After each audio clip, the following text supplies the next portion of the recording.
then we went to and we watched Jewish cinema. We've talked about this night more than like anything on earth. What have we talked about on the like podcast? A crazy night we had. We went to DJ's Brew House in the Valley. Let me tell you what. It is sad to see what you've become. When I was a kid, I thought it was so funny. It was a place called BJ's. Yeah. I know. I was like, it's blowjob. Yeah. It's blowjob blues. That's what the adults think when they're pulling in, by the way. Guys in their 40s. Every manager. A pizza's going to suck them off. Dude, the bazooki's got such a wet pussy. People go, they think the food is going to suck them off. Dude, the wings have such big tits. Hey, PJ. I literally had a manager I worked for in Burbank. His name was John, and he loved BJ's for that reason. And he would take us all the time. And I just remember, I just have these visions of him over a table with just this giant blood pressure head, just ready to like pop, just full of like mercury, like a thermometer, in this big stein of ale, and just going BJ's. And just me in my head being like, this man is, if I can't pay rent, it's because of this guy. This guy cackling at the menu of a place we eat at all the time. With literally a head that's about to pop. Yeah. Like if I squeeze his head, it would explode out like the top. Like he swallowed a firework. Yes. Like if you made him laugh too much, he would black out and dump himself off the table. And that's just burned into my brain. He was the same guy who, when I got all that COVID unemployment, he lied to the unemployment office. He fucked with you. And I almost owed California $1,500, $15,000. You were freaking out. Yeah, I was. Yeah, I thought my life was. They were really coming for you. No, there was a fun 4-month period where I'd meet you guys at like a brewery in Glendale, and I'd be like, well, I fucked it all up, guys. I rolled the dice. I think I remember you owing $15,000. Dude, I literally would like go to like Golden Road Brewery with you guys, and I'd be like, well, gents, I rolled the dice and it's snake eyes. I done fucked it all up. You were like planning on living in the middle of Texas. I know, like dude. alone. I know. A man who makes $25,000 a year owing the government $15,000. Literally cannot eat. Because of a plague I know. that they started. Yeah, that because was of so a fun. You were calling mandatory me COVID Christmas party they would go to. You were calling me, and I was like, "Are you thinking about killing yourself?" You're like, "I'm just having bad thoughts." No, I'm I like, "Are couldn't- you actually going to harm yourself?" I couldn't Like, think about you weren't asking me. There was a code. I would call Ben. I'd be like, yeah, I've been thinking about moving back to Dallas, and that was code for I want to put a steel gun in my mouth and pull the trigger. Well, me and Jason, we promised each other, I don't know, maybe like 5 years ago, that if either one of us, in the heat of a moment, was going to kill ourselves, we would call the other. Yeah.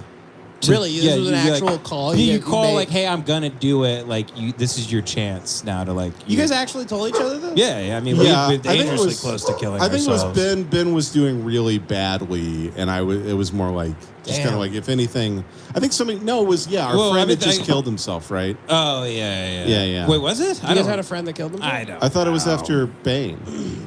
Oh, Richard? It may have been. Yeah, it may have been. We told each other like because me and Jace have like these weird like manic.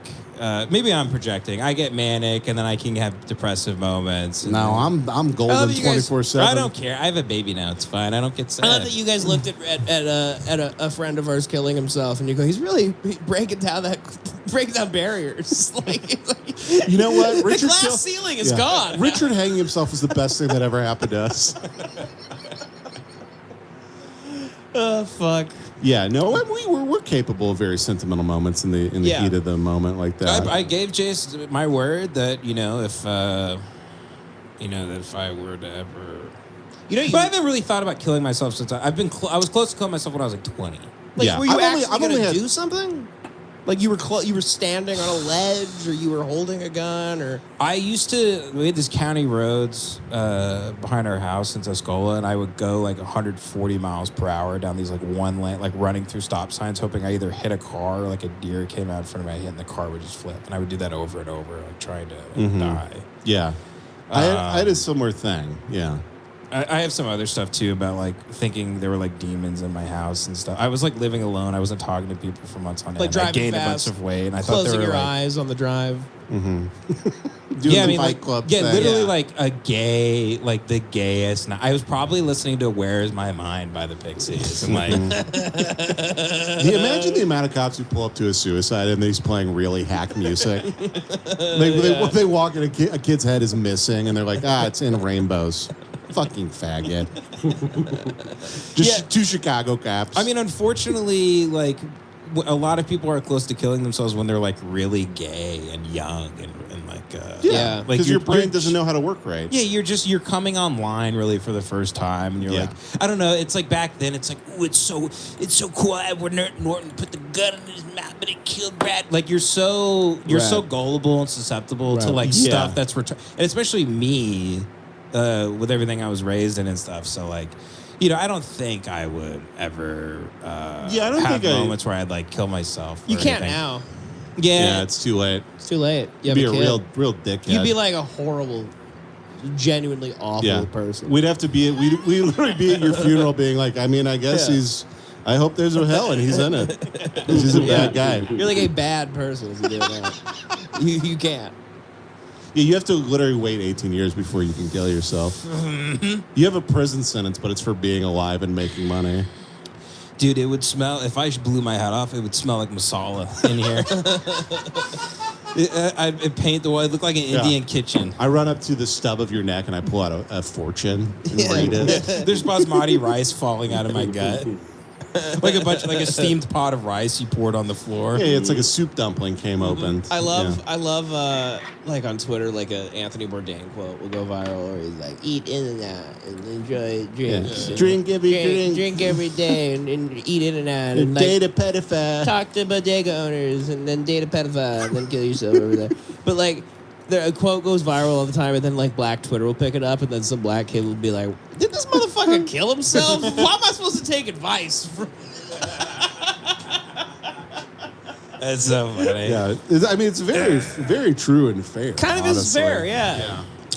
I'll be real. I think I said that because I thought you were going to kill yourself. I haven't really thought about killing myself in 10 years. No, I'm totally copping here. I have only the two real instances I really thought I was going to do it. That was like when I was 30, and like literally everything in my life subsequently caved in at the exact same moment. It was kind of insane. Like 10 horrible things happened all at once, and I was kind of like, I don't know, I can do it.